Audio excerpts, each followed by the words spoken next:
Hi.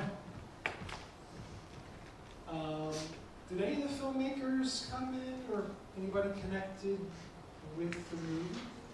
If you're here, come on up.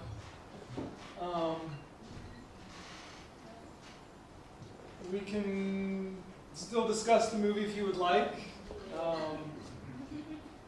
know it's a pretty personal topic for a lot of people. I can say for myself, I've had family members who experience homelessness, and it cuts pretty deep. It was nice to see some happy endings and to see, you know, hope is still alive. Anybody have any thoughts they want to share with everyone here, or comments? Yeah. I was wondering how these particular folks were inducted into the process of the film, or like what it was like to invite them and to like share their stories. I know like the filmmakers are here, but I don't know if anyone else has any insight into that. Yeah, I wonder too. That's a good question. I would think it took a lot of trust and probably spending a lot of time with them, like before filming anything. I think just really understanding like what is expected and probably trust being the main thing. I mean, to me, it's very interesting how the statistics are that it was just two out of thousands of people that live in Saros now. I myself live in Saros. They chose like over like 3 out of 5 people, households that they were following received Section 8, but in reality, it's actually a very, very low percentage of people who get it. So what I'm wondering is like, why were those 3 households chosen and not someone else? Well, not those people, right? So yeah, that's interesting. Maybe it's like, how did you come up on like basically those luckiest people out of thousands of people that you could choose? You know, I wonder. You said luck. Maybe that has It's like a something to do with it. Well, I actually don't think so, because the thing that those 3 households that got the housing, they have in common is small children. And I think that's the biggest reason why they got Section 8 housing in the first place, because, for example, like disabled elderly Esther didn't get it. The homeboy artist didn't get it, you know. And I don't actually think Section 8 is a lottery. It's they choose people based on some criteria, you know. And I think this documentary in particular shows it better, because, you know, we kind of can't see why they were chosen. And like, if you are a single person, like, you don't really have a hope. I mean, you can have a hope, but it's like very, very small. Yeah. No, I think you're right. If you have kids, Yeah. you're gonna prioritize. You're gonna be more on Yeah, the you top get of the priority. list. If you're single and maybe have like no other buddy living with you, or you have like maybe an animal, that kind of puts you Yeah. at the bottom. If you're a single adult, like, Yeah. especially I think with disabilities, it's not like they're gonna, because they still expect you to pay rent for that Section 8 house. Yeah, interesting. I thought a lot about family in general. Like, you wonder in the beginning of the movie, couldn't family have taken in some of these folks? I mean, there's the woman from China. Didn't seem like she had any family. Right. She had Here. her. She had her Her mother? Mother and father. the grandparents. Right, they're living with her. Yeah. But there's nobody that she could live Yeah. with that's here. Well, that makes sense, because she immigrated from the Yeah. country, right? Like, it's not like she's coming with And Sylvester, the artist, didn't seem like he had Yeah. anyone. Yeah. Yeah, he's chill. But I don't know, it's an interesting, like, I think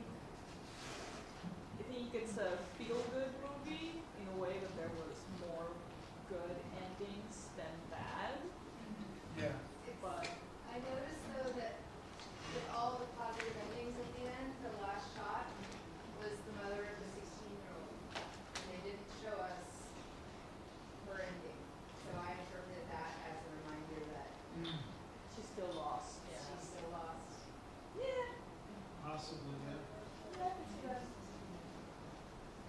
I think the other thing I thought of with making documentaries myself,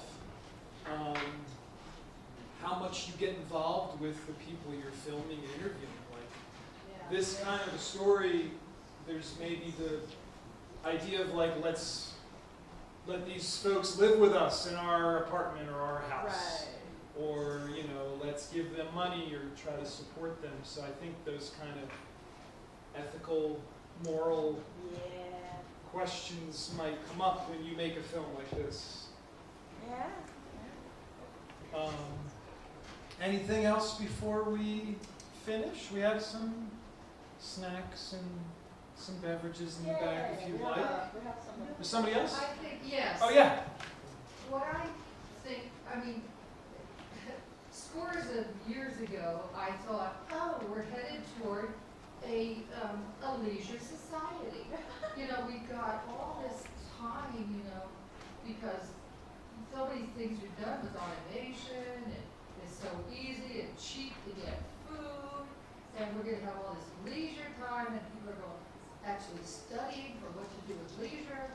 And then, due to economics that's manipulated by politics, including money in politics, then the money all shifts up to the people who don't need it, and the housing gets difficult, instead of like, we should share with the wealth, you know, the productivity of people who work, and, you know, should pay off in housing.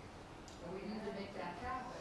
And the other thing I wanna say is, they're right, there's a stigma, there's a class thing about it, but I was shocked to find out that a woman that I worked with, I ran into, she was homeless, she was still working. Wow. And she was working and living in her car.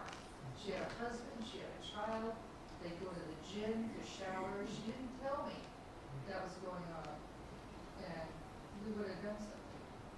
But it's just, I would like to see us be able to reach out to each other and help each other in this situation. They talked about the rich people coming down to the community and saying, oh, there's people that are, you know, horrible, and the rich people are coming in and spending the money and going places.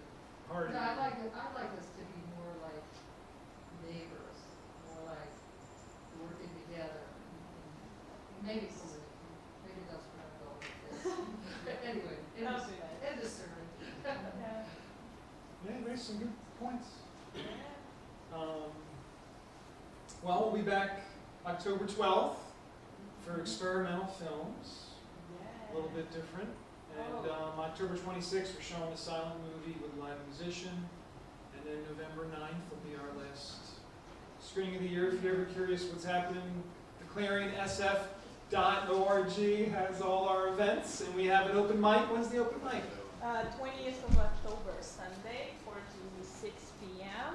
Y'all should come by, hang out, you know, show us your talent. And tomorrow there's an event too?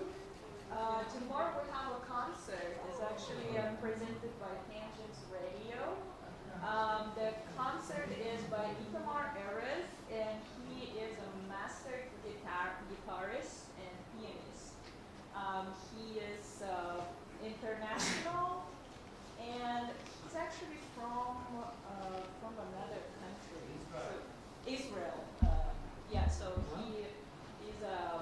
he's a musician that he's touring the U.S. the locations can be here. So he is amazing, honestly. And there's a New features every third Saturday of the month, which is next month will be, oh my God, help me somebody. 19. Yeah. So yeah, we got all sorts of things coming up. Just check us out. Our website is theclarionsf.org. Okay. All right. Thanks everybody for coming out.